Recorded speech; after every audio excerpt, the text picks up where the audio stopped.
In accordance with the Children's Online Privacy Protection Act, this channel is not to be viewed by children under the age of 13. Viewer discretion is advised. Hey everybody, Dragon King Mark here, and welcome back to Let's Play Shadowrun Hong Kong Extended Edition, Part 16. Last we left off, we completed the mission, we defeated Ku Feng, and after learning that she was actually just an account that became a vampire, we managed to get her help. Well, we got her help, got Penelope Wong off Neville Ma's show, and got paid. Although Neville didn't really seem too bothered by him when we talked to Dr. Shen Yang. We still got paid. Then we went to go talk to the Kai Fai family, and also over there, that lady over there, Cherry Pink. Basically, you know, just a chat. Now we're gonna go and chat with everybody else, and then we're gonna go chat with our team. See what we can do. Let's enter Chrome Alley. Oh, he moved. Ambrose looks up from what appears to be a housework drone on the operating table. Scrub up and get me the defibrillator paddle, Shangshan. I'm installing some headers on this guy's liver, and now we're gonna shock him back to life. Ambrose burst into laughter. But seriously, hand me the lube. What can I do for you today? So, have you been having any dreams, Ambrose? Nightmares? Nightmares? Hell, Sangshan, that's my life. I curl up with a bottle of vodka and a handful of pills every night. But if you mean the toothy hunting horror dream, yeah, I've been having it. Shh. Drek, it's just one more nightmare. Ambrose drops his voice and leans forward with a little in his wheelchair. Let me tell you though, I've been doing a brisk business on sleep aids. Just today, someone asked me for some ketamine. Ketamine! That stuff is a horse tranquilizer. What the hell made them think of that? Can you think of any medical reason we don't be having the same nightmare? Nope. Even if we were all doing something similar, intensively, it shouldn't happen. Our experiences are all too different. I've heard of mages and shamans who are somehow connecting to each other, sharing dreams, but that's all. Ambrose raised his hand dismissively. Hell, what do I know? I'm not a doctor. I'm just a guy who subscribes to psychological modernista. If you want to know about dreams, ask Crafty. My formal diagnosis is that something freaking weird is going on. Right, it's still maybe a couple of minutes into this episode, so we kind of have to weigh off the swearing until maybe a minute or so in. Can I have some ketamine? Hell no! If I had ketamine, I'd take it myself. He chuckles. But seriously, it's not something that's good to self-prescribe. You eat a bunch of ketamine, it's not going to make you feel well-rested. I can relate to that, honestly. Ketamine is maybe just small dose. Thanks, Ambrose. No problem. Just doing my part to tamp down the crazy. You're pretty panked up. Why haven't you installed some bionic limbs? Ambrose taps his temple with one of his only remaining fingers. Because I'm already chrome to the gills. I don't look it, but I've got a full suite. Quad jacks, no soft, radio, skill wire, tactical computer, a whole bunch of rigger wear. He lifts his dirty t-shirt, revealing a pair of tubes emerging from his side, running down into the wheelchair. Check it out! I've got an artificial liver in my chair. I want to keep my last essence, and I've come to like my humanity. I don't want to turn into one of the Walking Dead. Then saving your last essence makes sense. Glad you think so. Ambrose scratches himself off ostentatiously with a robotic arm. Listen, I like talking about my chrome more than the next guy, but not right now. Besides, it's kind of a personal subject. You good for something today? So you were a Hong Kong Shadowrunner. I was. He looked down at the remnant of his body, scarred and dismembered. I sure don't look much like one now. Ambrose yawns and stretches, straining his leg stump and scarred arm in opposite directions. Man, that feels good. So, there's a particular way this kind of conversation goes. I don't know if you're familiar with it. Yeah, we orbit around each other for a while, then tactfully agree to speak in only the vaguest of terms. Ambrose looks at you approvingly. The grapevine says it's your first rodeo, but I'm not sure I believe it. Listen, I'll circumspect around my past, and you're new, and you're a new active runner, so I don't want to know any of your story. It's only a liability to me. Ambrose props himself up painfully and leans forward a little. His living eye has an intellect gleam to it, so let's make this conversation useful. I'll cut the BS and give you some down low on Hong Kong from an expat runner perspective in return. You don't dig for my jobs list. Deal? Deal. Rock solid. Hong Kong's a good lily pad for a derby crasher like yourself, Sangshan. The shadows are deep, the money flows. It's friendly to foreigners, and there's no real government. The whole place is run by corporations and syndicates. However, as freshmen off the boat, you've got to decide who you want to be. Foreign runners follow 3 career paths in the Kong. They assimilate, they burn their bridges and get out fast, or they die. If you're a short-timer, you can be as violent and splashy as you want, but a Waldo arm swings over his shoulder and points empathically at you with its claw. If you're in it for the long haul, learn the local arts. Discretion, restraint, respect. Get that long-term face and don't embarrass people. The Hong Kong shadows grind through expendable runners who are loaded with bad faith and then dumped in Victoria Harbor. So whatever you do, watch your back.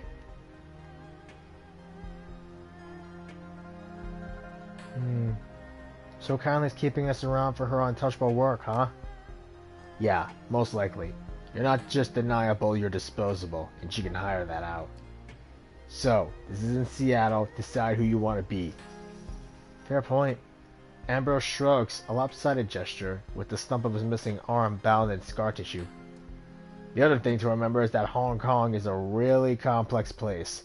It's one of the great global cities with enclaves of every major megacorp. It's a syndicate town, it's a refugee magnet, and it's Guangdong. At some level, anything goes here, but Ambrose takes a deep breath and continues in a tone of low appreciation. When in doubt, assume that old Hong Kong tradition rules. I say that as a loudmouth bastard. Be polite, be modest, honor favors, maintain face, give respect, and always treat people's time as valuable. You seem pretty into this, Ambrose. Hong Kong fascinates me. I used to hate it here. Now I love it. Ambrose takes a big breath and sighs contentedly. I found a nice little piece. If you survive, maybe you can too. And you sure do seem like a survivor. People know who I am, but only in the network. Conley runs this neighborhood like a separate country. You paddle a boat across the canal and no one's ever heard of me. And never Ambrose suddenly stops himself as if he realizes what he's saying. He finishes lamely.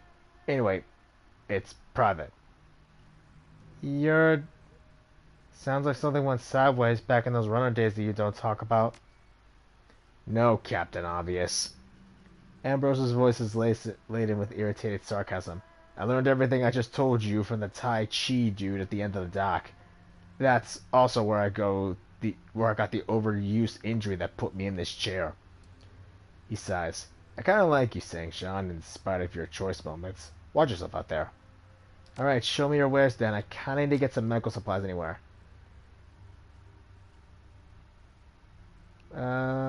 Let's grab one of these. Oh god, we have got to get more. We really need to get more stuff, and we need to get more credits.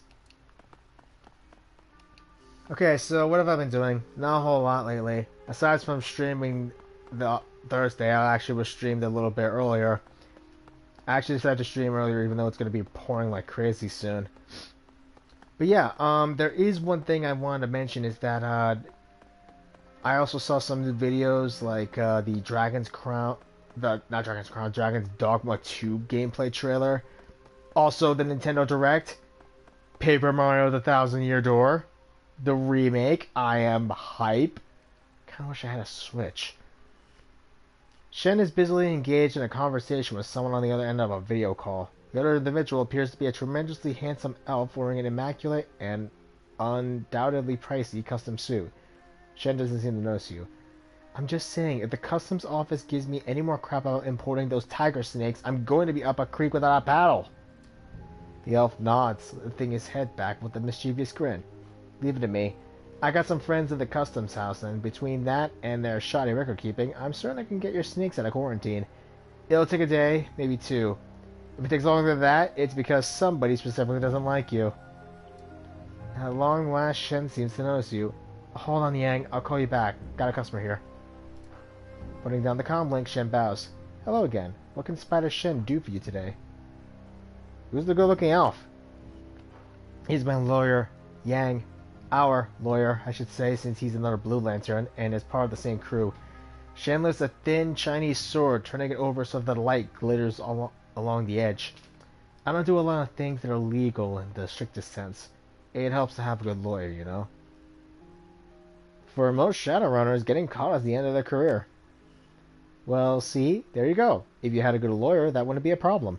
Shen grins, chin tilted upward. Saves you a world of trouble, man. You know, I'm actually going to agree with him on this, because honestly, Saints Row did show that having a really good lawyer, in the case Legal Lee, really is going to help you. Most of the time, caught means dead for us.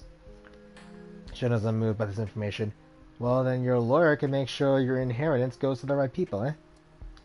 This one time, we had to cause a big fuss and make sure that it was pointed at the Red Dragon Syndicate. Ran into one of their protection rackets and started causing all kinds of a fuss. Breaking windows, setting fires, revving up patrons. Yang told us to wait and get arrested.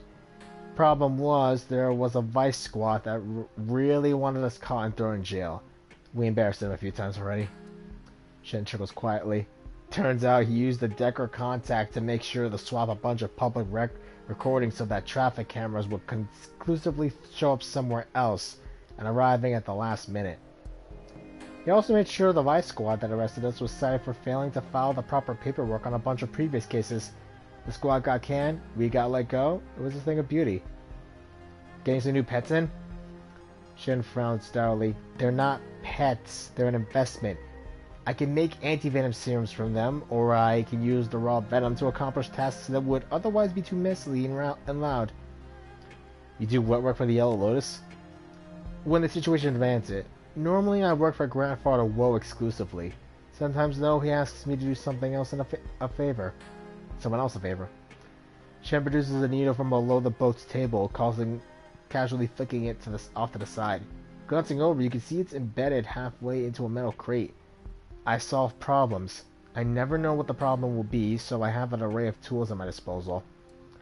It's like this. Yes, I can hurt people, but I can also heal them. I learned to heal with my medicine before I learned to hurt. When you learn how the body works, you learn how to break it, as well as fix it. It's like a mechanic in a car engine. If you know how to fix it, you know how to disable it. That's fair. Show me what you got. Distant storms, ardent feet. Aw, dude, this stuff looks sick. We need key casting 5 and close combat 5 to get a distant storms foretold.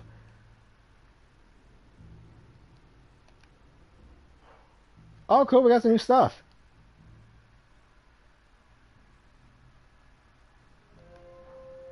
And we can get some of the new stuff, too. Passes if the adept's movement is increased by 2. Quick strike. The adept gains a 0 cost attack that does 8 damage to target, pierces up to 2 armor. Ooh.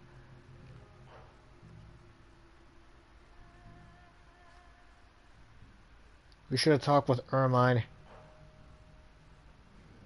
We'll take Stride.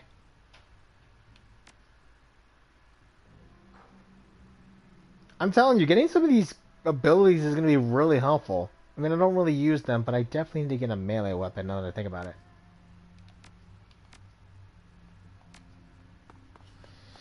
it. Granted, I'm a gun adept. I kind of wish that there was a thing we could use for guns. I really wish that they had the ability of making a gun adept build. I mean, you could basically still have an adept when it comes to using weapons, but like melee weapons, but it's also useful for using guns. Like, I really wish Shadowrun could be able to do that. So yeah, the whole Paper Mario thing, I'm really hyped for that. And it also just basically blew up Sticker Star out of the water, which is good. Sticker Star was not all that great. Jin. The 3 men are once again fixated on their game board. Jin rubs his hands together nervously, his face twisted in concentration. It appears that Shiyu now has the upper hand. The sounds of the game is deafening. Amateur players would be filling the air with clicks and clacks of the stones against the wooden playing board, relentlessly trying to outdo one another. These men are different. Shiyu picks up a small black stone. His hand reaches over the board, then pauses. Jin stares at the outstretched hand, suddenly still. Shiyu begins to lower the stone. Down, down. Jin is practically on his toes, and then Shiyu pulls his hand back. Perhaps not there. He strokes his short beard thoughtfully. Jin tosses his arms into the air, nearly knocking over the playing board. Damn it, Shiyu! When you start a move, you commit to it! I swear if you're doing this on purpose. Friends, Lau interrupts the players. We have a visitor. The two players look up. Jin sighs and holds his face in one hand, mutters something beneath his breath. Shiyu's eyes fix on you. He stares unspeakingly. His generous smiles and playfulness from before are absent. Sorry to interrupt. I was wondering if you were all still having the dreams. This again? Don't you have anything better to do? Yes, we're all still having the dreams. Lau's voice is calm but troubled. However, they've gotten a hell of a lot worse. Jin shifts uncomfortably. Look, let's not go into detail. Anything would be great. He mulls it over. Alright, but afterwards you have to let us finish our game. Sure. He nods approvingly, then glances at Lau and Shiyu before continuing. Our dreams have become, unpleasant, so to speak. Darker, violent. He runs his hand along his tightly cropped beard. Not all that are healthy, if you ask me, especially for men of our age. We come out of them in a daze sometimes. Feels like we've been punched in the senses, and the imagery. You can see him shiver as he thinks about it. Well, I said no details, so no details. That about sums it up. Shiyu? Master Lau? I have nothing more to say. I have nothing more to add. Shiyu? Shiyu's eyes bore into you. No, nothing. Is everything alright, Shiyu? You've been staring at me for a while. Shiyu continues to stare at you, his face pale. He opens his mouth, closes it. He seems to be struggling to find words. What's wrong with you, Shiyu? You'd better not be having a stroke.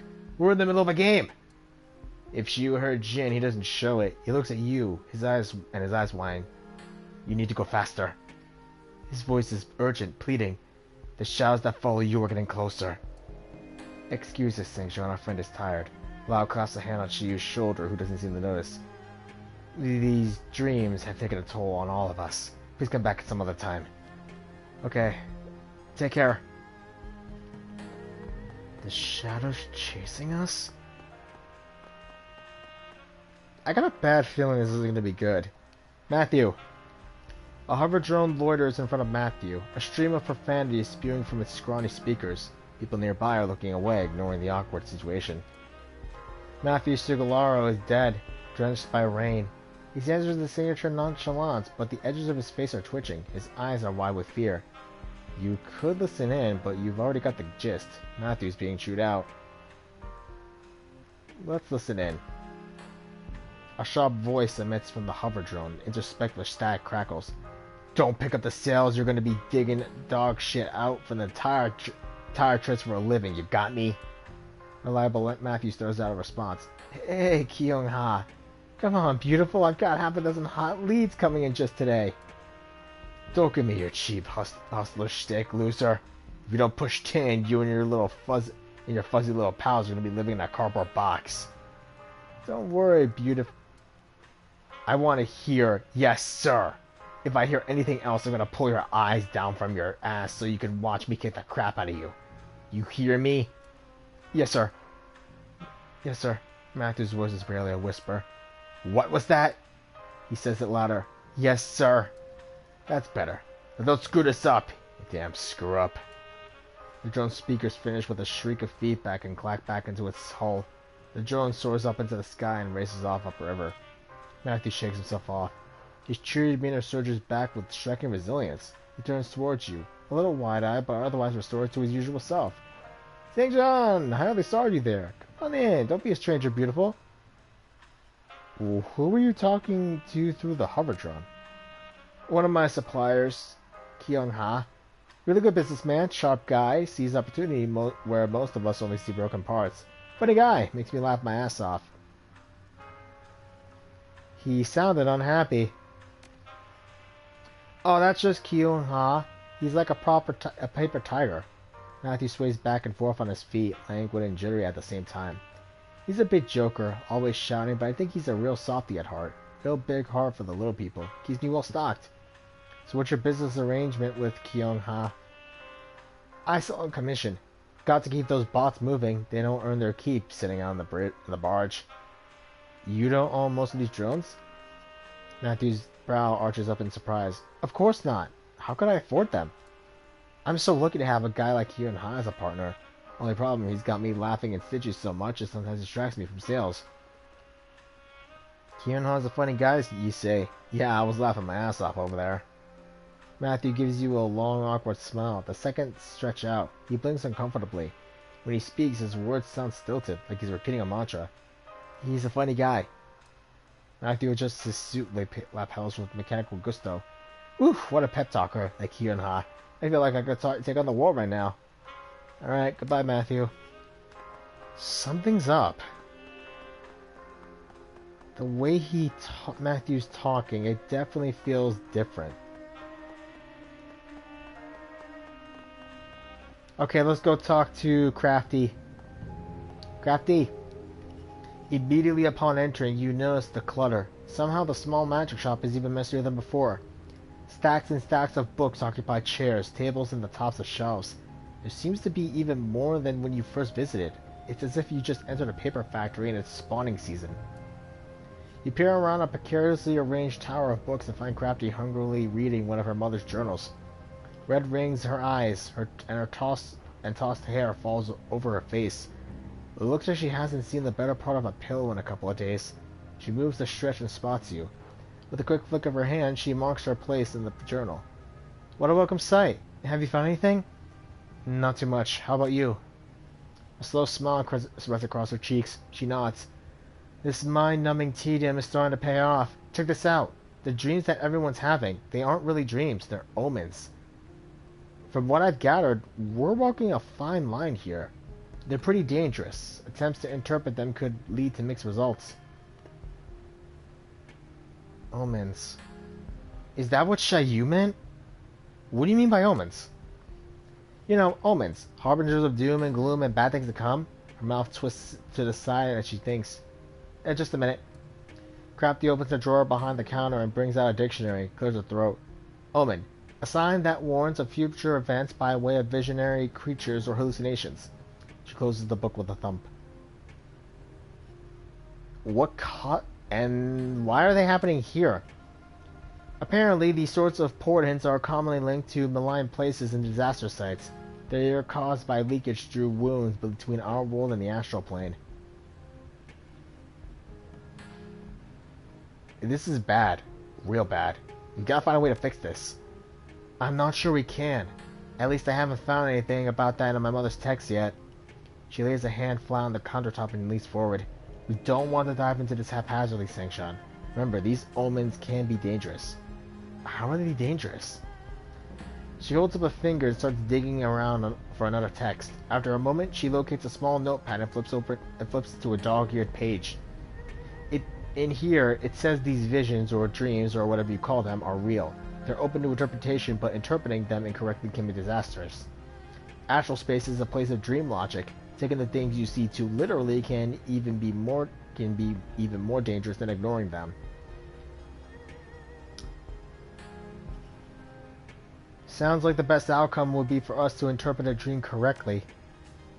Using that term loosely, yes, but there's no real correct way to interpret a dream, and it's difficult to separate the nonsense from the substance.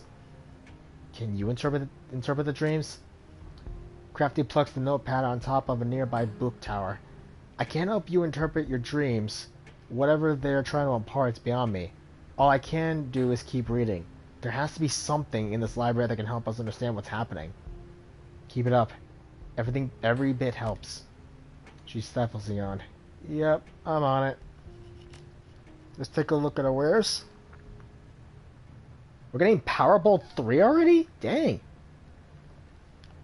Alright, now we're starting to get into the good stuff.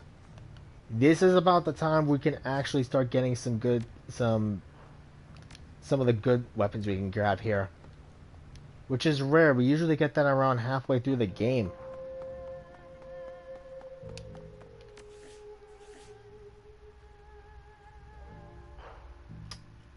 I need to upgrade my close combat, but I also need to get my... what was it?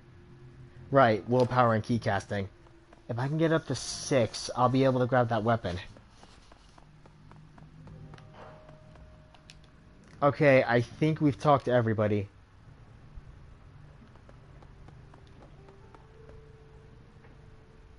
Let's go to Mish Computer. Your workstation... right. We have 200 red messages. Okay, let's go to Shadowlands, post pay data, repost pay construction plans. Let's check for new messages. Restaurant job and urgent task. From Kindly Cheng to Sing Jean. Urgent task. Little birds have been whispering in my ear about an urgent and high-paying run. Steel Arm Lu, a red pole, managed to get his hands on information concerning a prototype laser weapon in development by Ares Asia Holdings. For years, the Yellow Lotus and the Red Dragons have been locked in a Cold War. Despite this, we remain evenly matched. Neither one of us can attack the other without being exposed to devastating reprisals. Lu wants to change this, and he has a plan. Rather than strike directly, Lu intends to aim external forces at the Red Dragon, specifically Knight Errant. He intends to frame a white paper fan named Golden Fong, making it appear that the Red Dragons have been bribing Ares researchers for classified data. 2 leading drone and energy weapons researchers have recently transferred from London to Hong Kong and are running the project.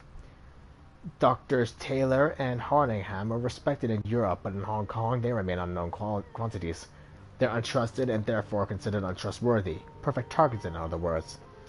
We will provide data that will make it look as if the researchers were contacted by Golden Fong and made quite a bit of money, but grew tired of the arrangement. Transfer the attached files to a data chip. The files are bundled with a worm program which will auto-execute when inserted into the appropriate systems. You need not bring a Decker, though one may be helpful. You will need to plant data in the visitor records system, the camera systems in Hardingham and Taylor's lab. Financial data is to be transferred to Dr. Taylor's personal terminal.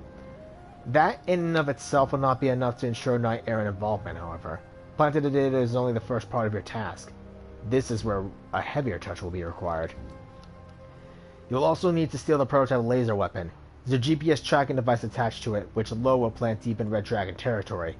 The apparent theft of a prototype weapon by a disgruntled triad member should convince Ares to dispatch overwhelming force against the Red Dragon, dealing them a vicious blow. As in Lu does not care what becomes of the laser weapon. If you wish to sell or to keep it, feel free. Ooh. I've also attached a map of your extraction route from the building. During the facility's expansion in 2052, Ares Asia was forced to extend their foundations deeper into the island. They drove piles through the former site of the central MTR station, which partially collapsed during the Dalu Bay earthquake of 2044. Practically, this means that you can exit through the basement directly into the new MTR line through Central. With any luck, you can be gone without anyone noticing how.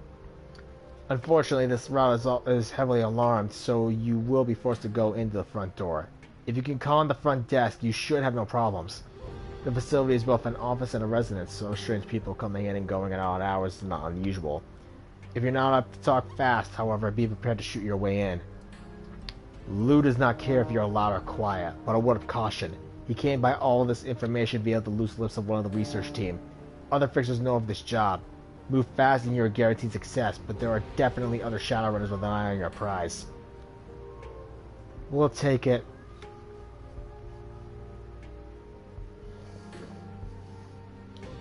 Very well.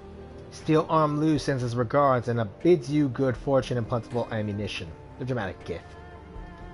Don't die, Sengshan. Our arrangement has been very profitable so far, and I would hate to lose that. Restaurant job. One of the things I've learned over the years is that even the rich and powerful have annoyances, thorns in their side, if you will. No one is without troubles, the rich just have different ways of solving them. The client for this run has grown tired of one particular thorn in his side, Cheong Sing Rooster Lo. Lo is a red pole for one of the smaller tribes here in Hong Kong, the 289s, or the Easy Money Gang if you prefer. Despite the 289's small stature, Lo's illegal activities have managed to damage the client's profits. Mr. Johnson would like you to help him would like you to help him show Lo the error of his ways. Lo had takes an evening every few months to dine at the Shangri-La restaurant in Aberdeen. If you're unaware, the Shangri-La is an elite establishment, serving primarily corporate clientele from Wujing Incorporated. Because of this, it's not unusual for diners to bring bodyguards or assistants with them. In Lo's case, he brings a particularly British enforcer known as the Talon, and undoubtedly feels well protected.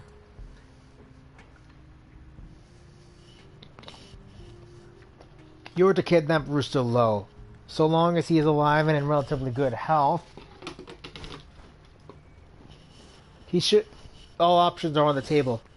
We'll keep the run quiet will make things easier for Mr. Johnson. No one would shed too many tears over a few dead triad thugs. The client has arranged an exit via boat. So long as you can get Lo from the interior to the restaurant's docks, the client will handle everything else. Despite being a red pole, Lo is a tactician, not a fighter. Don't expect him to put up much of a fight. The Talon, on the other hand, is as nasty as they come. Be careful about how you confront him, or things may go very badly. We'll take it. I'll let the client know you've accepted the job. By the time you arrive at Shangri-La, the boat to get you out will be waiting. Alright, let's go with, Shadowlands BBS. Typhoon warning. This newscast just aired. If anyone wants to watch real-time isobar data or Earthsat images of the storm, the basic service paywall on Skywatcher imagery is easily circumvented. The Imperial Japanese Meteorological Agency today issued an advanced typhoon warning for the northern Philippines and the coast of the Guangdong Confederation. A tropical storm Usagi has grown from into a 4-strength typhoon, Category 3 in the Pacific. Typhoon Usagi has formed late in the year for such a powerful storm. Meteorologists credit this growing trend of awakened cold season typhoons to global warming and powerful magical vortices in the eastern Pacific, which appears to help drive moist air convective over cooler ocean waters. The newscaster looks down at her notes. According to the official release by Lance Inroki of the IJMA, Usagi is now identified as an awakened storm. We have observed strong lightning activity, electromagnetic anomalies, and extreme concentrations of awakened seabirds along the edges. I don't even want to know what awakened seabirds look like. Awakened storms exhibit anomalous physical and magical behavior. Many experts believe they show reactive intelligence and possibly even self-awareness and will resist making landfall to prolong their lives, even holding positions against prevailing winds.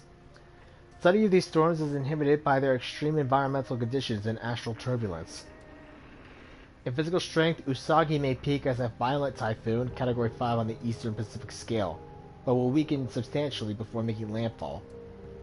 Although mariner lore is replete with tales of malicious storms, scientists have detected no probable animosity towards metahumans and the behavior of these miracles of nature. Learn more on Wild Storms of the Pacific this week's episode of Savage Nature with host Bertrand Madaniker. The Guangdong coast will likely have a long precursor battering with drenching rains but moderate winds as Usagi stalls offshore. Usagi is one of the more powerful storms of the season, but not unusual. Usagi does not have super typhoon potential. This is going to be perfect. A long, soft hit by Usagi. Lots of electromagnet interference, security and cops all tied up. It's run season. I hope everyone's ready for a high operational tempo. Our fixer's already scrambling for crews. I heart storms. I mean, when you have a freaking typhoon that can do electromagnetic damage, people are going to be ecstatic. Verse Smack. Come on. Welcome to what could very well be the last Shadowland Poetry Slam. There's something kind of sad about that. End of an era. In honor of Jybert, I've created an expert system that writes haikus. It takes whatever is being said in a thread and turns it into a poem. I'm gonna fire it up. Snazzy, you shouldn't have. What kind of poetry slam includes bots? This is lame. Homage to Jybert. The program churns out text. 3 lines mar the piece. That's brilliant. Now I can hang up my quill. I really don't buy that a bot can produce poetry like a living, breathing, feeling human being. Sorry. This is bullshit. Despair grips the poets. A machine crafting haikus. The giant bot breaks free. Was that supposed to happen? The slam is now slammed. This program has broken loose. Pandemonium. Well, look on the bright side. How much damage can a runaway poetry bot do anyway? You fucking people. We have a self-aware AI that's just been broken out. And it writes haikus. Jesus Christ, we got 0. Borderlands reference. The hunt continues. A short clip of a TRID news broadcast begins playing. And despite their efforts, no one has yet come forward. The government of Hainan has denied all connection with the terrorist fugitives, even going so far as to say that the White Star organization no longer exists.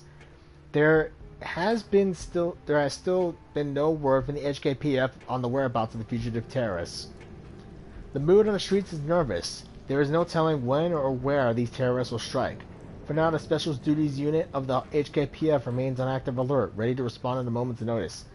This is Sunny Chang with the Horizon News, signing off. What a load of crap. How are they going to convince us a bunch of crazy terrorists got into the fez and just disappeared under their noses, huh?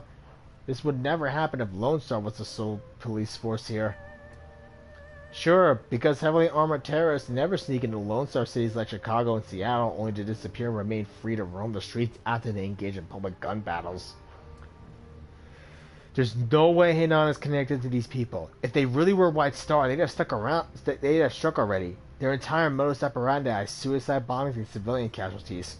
If these people are hiding, they're probably on the wrong side of a setup. Sure, because everybody in the shadows is just some bleeding heart fighting the megas because they believe in freedom. Grow the hell up. No, I guess that guy's right. T, looking for a tailor for a special job. Searching for a tailor with some unusual custom work. I might know a guy. Is this for armor? Not exactly. It's a surprise birthday gift for a friend. A friend's drone, actually.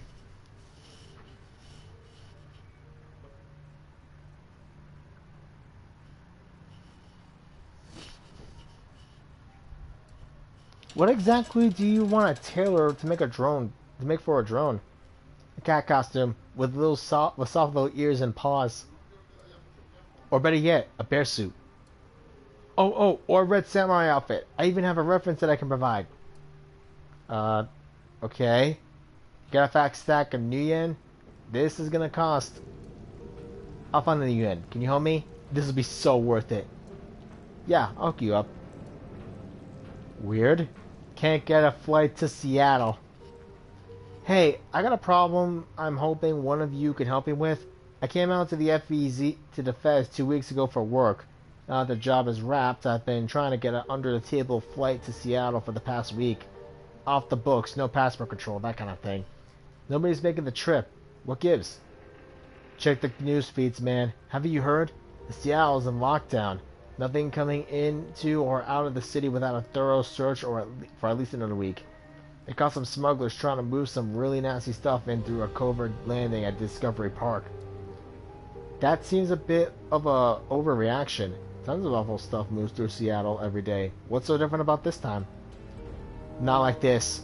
You didn't hear it from me, but I got some friends with ICE. They say whatever it was, it set off the radiological alarms of the Coast Guard ship that was sweeping the area. We're talking fissionable material here, enriched and ready to go on a bomb. No way. I don't buy that for a second. More likely, some corp had an accident with one of their ships and dumped some radiological material. They just don't want to admit it, so City Hall is covering their asses. Don't dismiss the news so lightly. The smugglers were carrying cargo for Winter Night. It's only pure luck the cargo was intercepted at all. Who the hell is Winter Night? Sounds like a goblin rock band. Nah, who? What?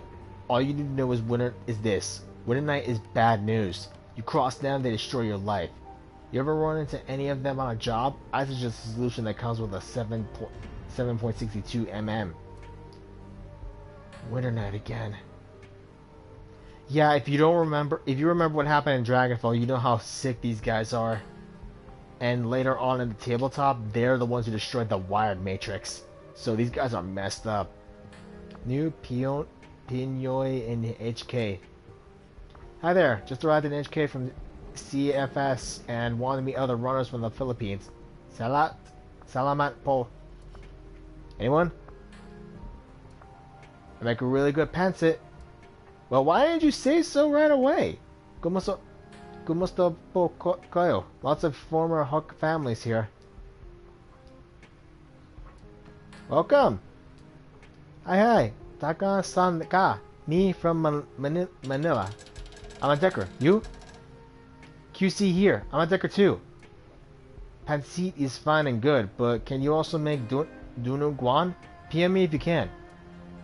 Kumusta? Nice to meet you, CQ Blues. Hi there, Street Mage here. I know some Pinjoy runners looking for a new decker. Welcome, welcome. Smiley face. It's actually rather nice that a bunch of that the Filipino Shadowrunners are actually so welcoming. Okay, we can talk. We can basically chill. Where's Duncan? But I think it would be a better idea for me to call it for today. It's gonna be pouring down maybe in a couple of hours, and I don't want to spend like an hour processing a video. Also, my throat's getting sore. So now that we basically talked with everyone and did the date and did our, well, dailies, I guess. We're gonna go and talk with our friends next time. I'm Giant King Mark, and next time on Shadowrun Hong Kong, we're gonna go and talk to everybody else on the boat. Maybe get some sleep to have another dream. Afterwards, we're gonna go and do a few more missions. If you guys like what you all saw, leave a like, comment, subscribe, hit that bell icon to stay notified, and I'll see all of you next time. Laters.